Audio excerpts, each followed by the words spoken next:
Hi, I'm Dr. Matthew Norton, the founder of People Plus Purpose, and this is the Truth Behind Dentistry podcast. And today, my guest is Adrian Lefler, the CEO of My Social Practice.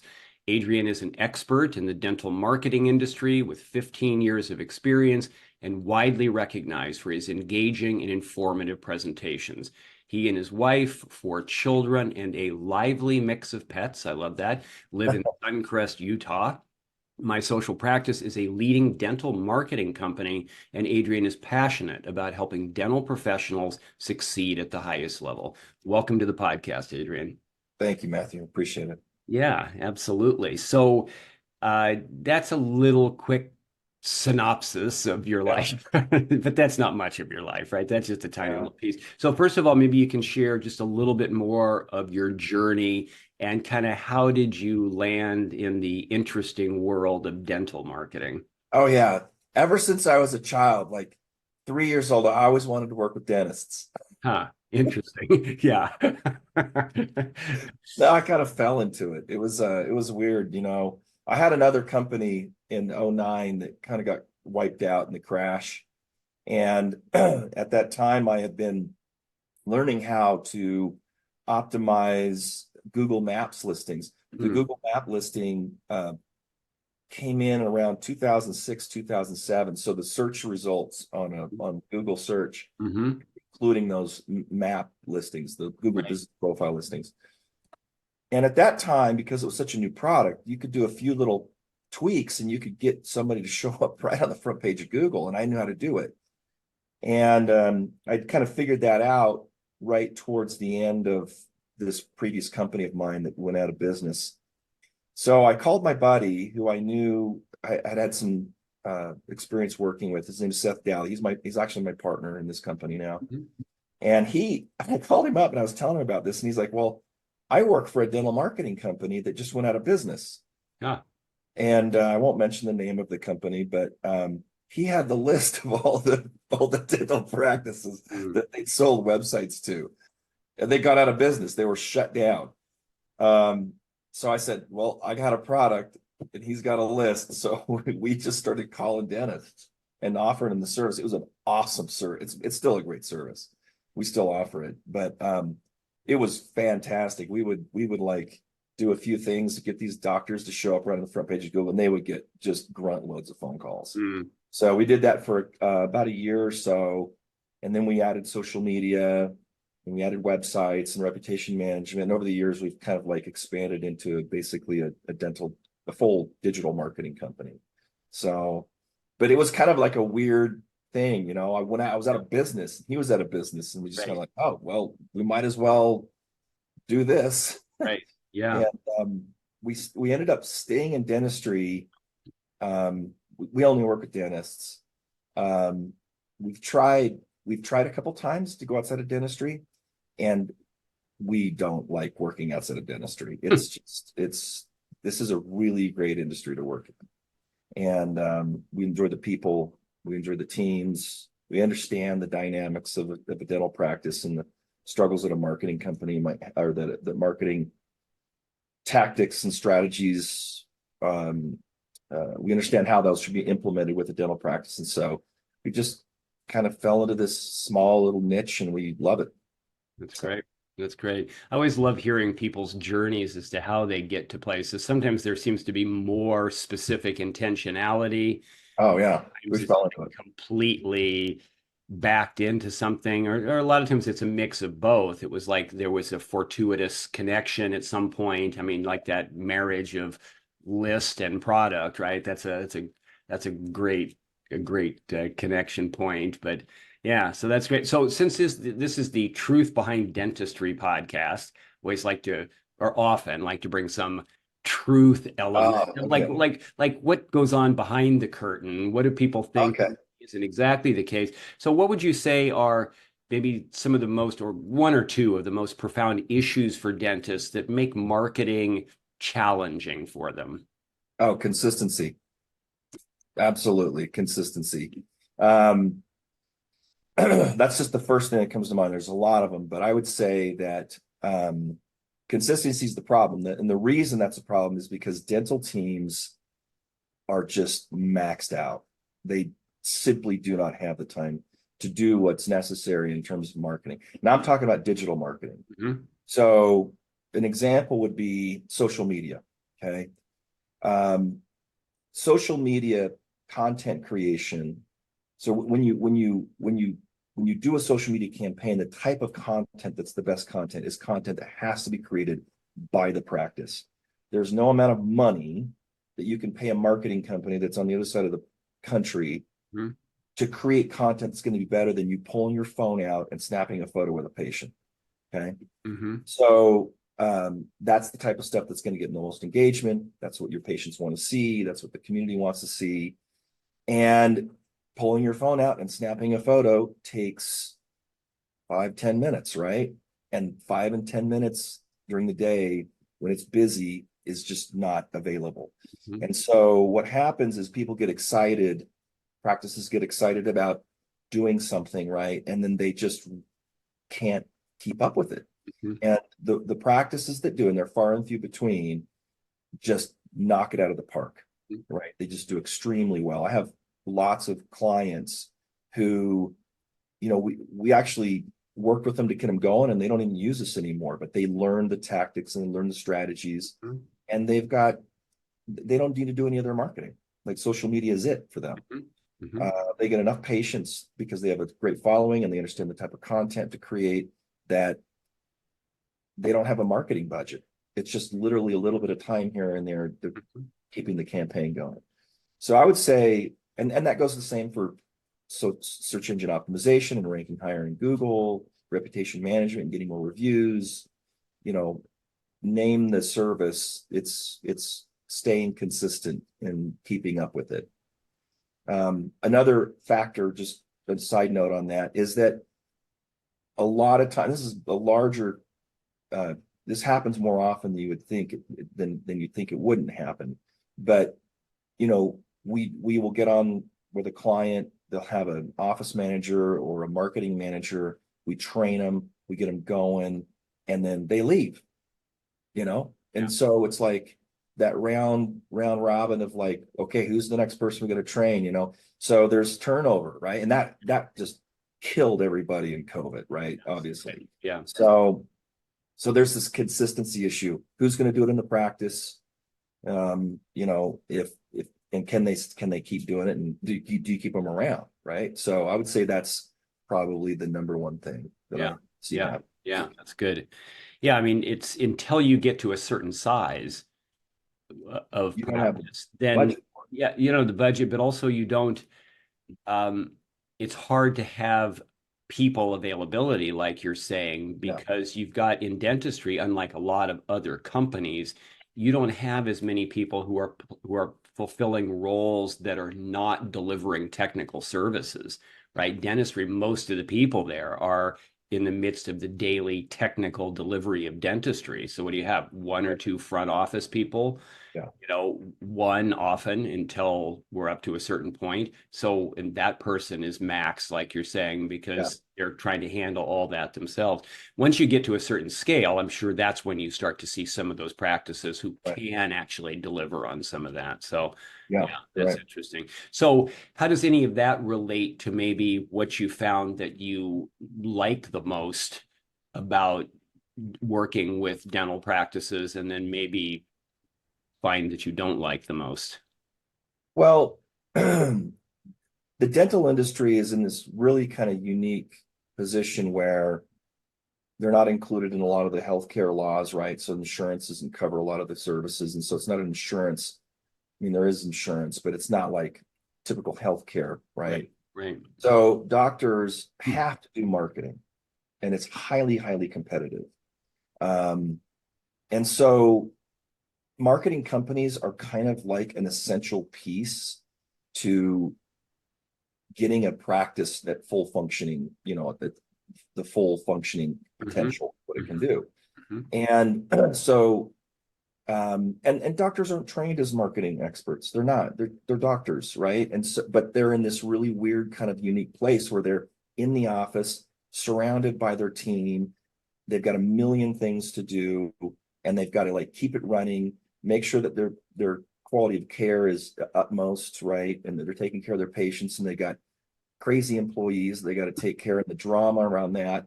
And then they got to worry about their bills and all that kind of stuff. And then marketing, like, they're never going to get to it, right? Unless they've gotten to a point where they have the budget and they can hire somebody. So marketing, having a marketing company is if you can create a campaign or create a service in a way where it fits with wherever that practice might be on the spectrum.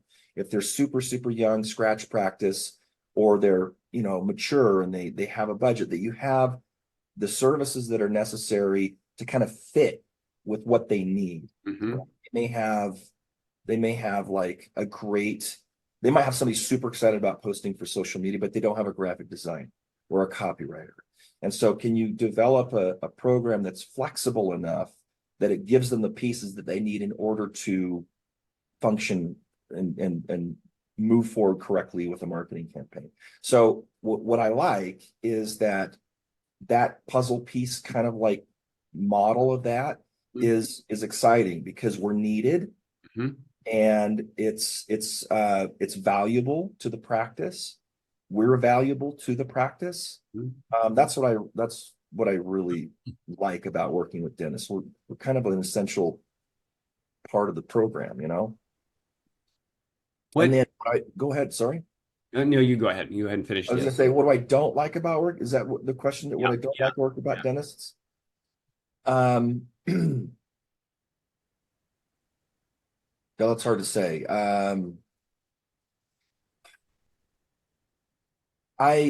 The struggle that I have, this is not something I don't like, but it's a struggle. It's that digital marketing moves so fast. It is so fast. Like, I am daily learning new things about how to do whatever the task might be related to whatever kind of strategy it might be, right?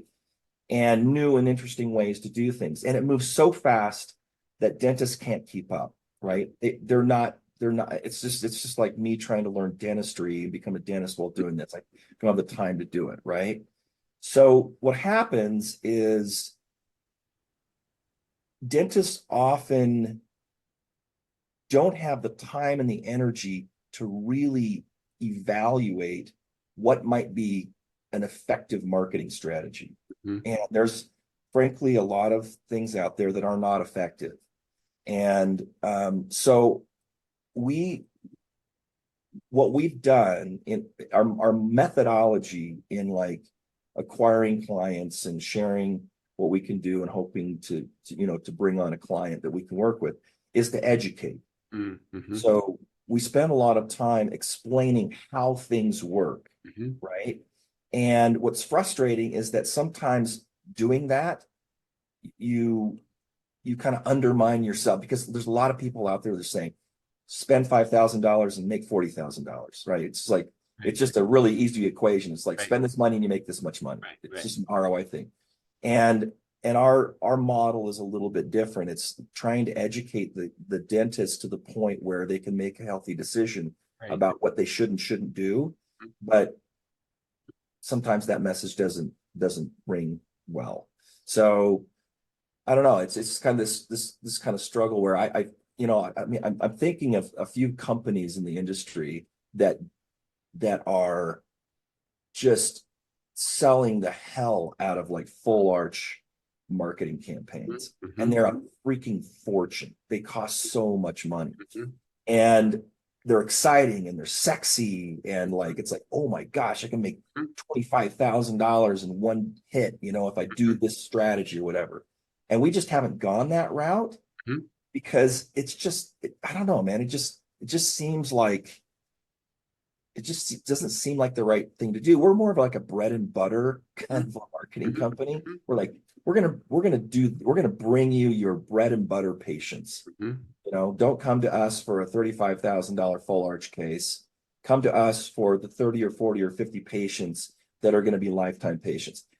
That doesn't hit well, because it sounds okay, but it doesn't hit well in a marketing campaign. So that's my frustration. My frustration is kind of the competition Right. and messaging that's coming out from competition, Yeah. and our model by trying to like educate Right.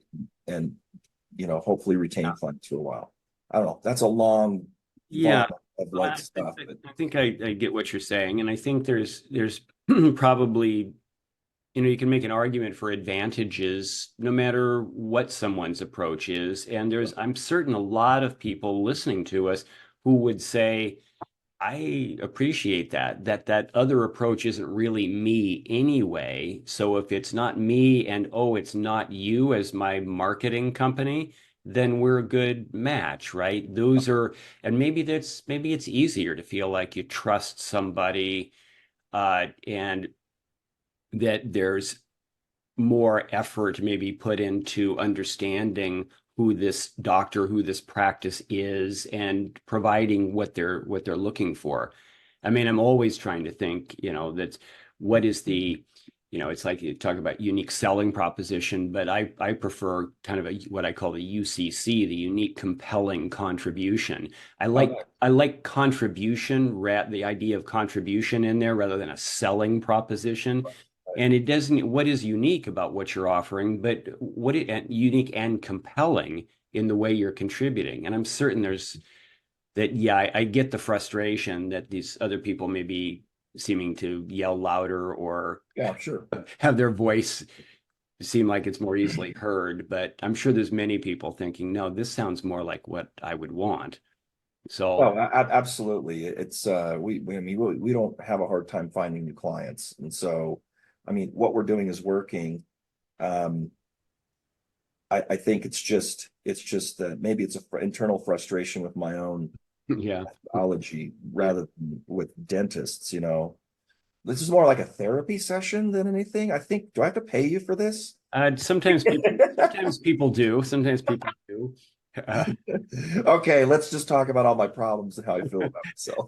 I was on a call yesterday, side note for the listeners, where I was doing a little bit of interaction with a prospective collaborator, right? Uh, And I guess my part of my values, part of my unique, compelling contribution is yeah, the way I help in my coaching, which has elements, I suppose, of people say, "Are you like a therapist?" It's like, yeah, I a mean, in little many bit. ways, there is that in there. But at the end, I felt like something came to me that did offer value, and I just shared that with her. She said, "How much I should pay you for this? This was you don't need to pay me." We're good. We didn't have any arrangement, but it always makes me feel good. Anyway, I'm curious about for you mentioned about insurance earlier, and I'm thinking for the how is your marketing approach influenced, or do you find it harder or easier in the practices that are very much committed still to insurance and being in network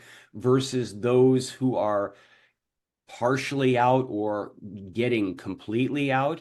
Yeah. Does that impact maybe what you're delivering and the ease with which you're effective at it? Yeah, that's a good question. I would say, I mean, the transition is really difficult to go out of network. Um, but once a practice has done that, if I were to take a practice that is out of network and I'm putting together a marketing campaign for them versus a practice that is in network and I'm building a marketing campaign, it's actually there's more precision in terms of like the types of patients that you're going to go after when somebody's out of network, when they're not on insurance. Hmm. It's actually easier to track because you're not getting a lot of phone calls and things from people, Hmm. insurance patients. Hmm. And that often will get on the other side, it's like if you're tracking all of this and you're tracking new patients that are scheduling and whatnot, it's sometimes a little bit difficult to know, did they just come because of insurance or did they come because Right, of the marketing campaign? right, right. So there's a little bit of a nuance there and some watering down of the marketing campaign and the return of investment. So I think it's actually easier to track and run and be far more precise in a marketing campaign when you're out of network. And to me, it feels like it's more like the marketing is even more important the various Oh, absolutely. messaging out when you're going to compete on amazing rather than just compete on, say, cheapest or most Right. list Yep. based accessibility. So when I'm working with clients who that is a need that comes up, right? They want to grow, or they're in this transition, or they've recently gotten out of insurance. That's often a stated need. Like Yeah. now we've cleared a lot of that out that wasn't really financially working well enough for us, but we really do want to reach more people, but now they're not on those lists. Right. What are we going to do? So to me, it's like you Yeah. become even more Yeah. powerfully Far, needed. far more valuable. Yeah. Yeah. Yep. I agree with that. Yeah. So, what would you say then, as far as my social practice and what differentiates you? So, we're talking about unique, compelling contribution, or however we want to frame that. But why would you say you should be the one that's chosen? What are some of those things that you best bring that you would want our listeners to know? Mm, good question. Well, I would say that um, our UCC is that the way in which our company is structured is we have a process. The way that we've built our teams and the way that tasks are achieved is in a very streamlined process. So typically, when you go to like a creative agency and you say, "Hey, build me a marketing campaign," if they're kind of like a custom high-end agency, they're going to have there's a lot of thought that goes into it. There's a lot of time and energy. You're going to pay for it big time. Mm-hmm. Pay for all this time, but they build something that is inherently unique to your practice. Mm-hmm. What we've realized is that there, and this may smack of like nonsense, but um, dentistry is not very unique. Okay. One dentist working down the street from another dentist, in the grand scheme of things, it's very difficult to create a marketing campaign that is far more compelling than another marketing campaign. It's a lot of the same language, it's a lot of the same imagery. It's very similar in nature. And so what we've done, okay, so so when we develop marketing campaigns, what we do is we create them in ways in which they can be streamlined so we could drop costs. So we may do something similar with a practice in Illinois as with a practice in Missouri, but there'll be slight variations in it. Nothing that a consumer would ever recognize. Right? No patients are ever going to recognize any of the similarities. They're going to look just as similar as looking at one dental practice dentistry as another dental practice. Mm-hmm. And so what we're doing is, but what we do is we add some emphasis points in whatever the campaign might be in order to articulate value propositions, benefit statements, and so forth that give it its own color and tone and so and whatnot. But what that allows us to do is like we can run an SEO marketing campaign, which if you talk to anybody out there is going to cost you well over $1,000, $2,000, $3,000 for an SEO marketing campaign. We can do SEO marketing campaigns for half the cost. Okay. Because we're still profitable. Mm-hmm. And the benefits that we gain in streamlining aren't seen by the consumer, are hardly recognized by the dentist, and we accomplish the same goal. So so I would say that we're kind of in this really interesting space where we're not a high-end custom agency, Right. but we can produce results that appear to be high-end and custom. Okay. At a reduced cost. That's where we fit. Okay. In the marketplace. Okay. I like that. Reminds me of a friend of mine who put the two words together, mass customization. And I thought, oh, I kind of like that thought, the fact that it's scalable in mass, which can make it cost effective, right? But it's still customized or personalized. So that kind of feels like that mix then. Yeah, it is a good mix of that. Anything else that I haven't that you would like to share that I haven't really asked about before we wrap up? No, I think that I think that I just really appreciate the opportunity, and yeah, no, I think this is good. I really appreciated the opportunity. Ah, great. Well, so for people who are thinking, I need to know more about my social practice, or I need to talk to Adrian, or what's the next step if somebody wants Oh, to well, get more? just go to the best place to go if you want to learn more about us is go to our website, which is mysocialpractice.com. Hmm. The top of the page, there's along the header nav, there's a free tab. Go to Hmm. that free tab. There's 20 or 30 free offers, just tons of content, downloadable things for social media or SEO, or tons of stuff on there that you might enjoy, that will help you learn about kind of how we do things. So I would do that, or go to our blog articles. We do have, oh, actually, there is one thing, Matthew, I'll mention. Uh, we are about, well, we literally, like in the last week, we've launched a new artificial intelligent chat system and a Ah, file system, which is super, super, super exciting. I mean, this is kind of like, this whole AI thing is gonna go off the rails. But there is if anybody's interested in like super cutting edge trending strategies, this AI the AI capabilities that are available now are freakishly human. And I would encourage you to check out, some of the artificial intelligent softwares and systems and services that we're providing. okay. So anyway, that's kind of just one other thing that we've just recently launched. Very nice. Well, I appreciate the opportunity for us to have a conversation, and appreciate the work that you're doing, and just making yourself available so that we can learn more. So Well, I thank appreciate it, Matthew. And when I do my podcast, I'll invite you on, okay? Awesome. That sounds great. And Okay. then you can return the favor with a little bit of therapy. I've been through enough. I know how to do it now. That's All right, great. thank you, Well, sir. I look forward to continuing our conversation moving forward. And thank you, everybody, for watching. This is The Truth Behind Dentistry. I am Matthew Norton. I've been with Adrian Lefler, the CEO of My Social Practice. And we thank you for tuning in and look forward to seeing you on the next episode. And please subscribe if you haven't, and invite your friends. We would love to have them as well. So we look forward to seeing you next time. Thank you.